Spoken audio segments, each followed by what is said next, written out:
మన దేశం యొక్క సంపద మీరు ఒకసారి చూసినప్పుడు మన ప్రధానమంత్రి నరేంద్ర మోడీ గారు యోగాని ప్రమోట్ చేశారు. ఐక్యరాజ్య సమితి జూన్ 21న మీరు ఒకసారి చూస్తే ప్రపంచ యోగా డేగా డిక్లేర్ చేశారు. అంటే ఇవన్నీ కూడా మనం చూస్తూ ఉంటే ఏ విధంగా మన సాంప్రదాయాన్ని ప్రపంచం మొత్తం పాటిస్తున్నారో మనం చూస్తున్నాం.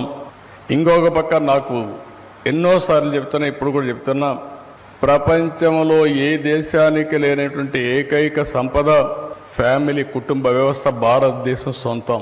మీరు అమెరికాకి వెళ్ళండి, ఇంకో దేశానికి వెళ్ళండి, ఏ దేశానికి వెళ్ళండి, మనకుండే కుటుంబ వ్యవస్థ ఎక్కడా లేదు.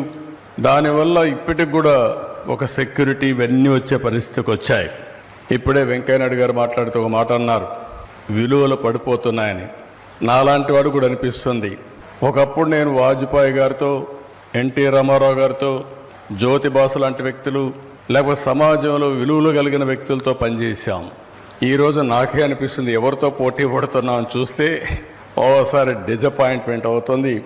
కానీ జీవితంలో సమాజం కోసం నిరంతరం పనిచేయాలి. ఆ ఒక్క ఏకైక లక్ష్యంతో ఇప్పుడు కూడా నేను పనిచేస్తున్నా, చివరి వరకు పనిచేస్తామని చెప్పి నేను మీకు తెలియజేస్తున్నా.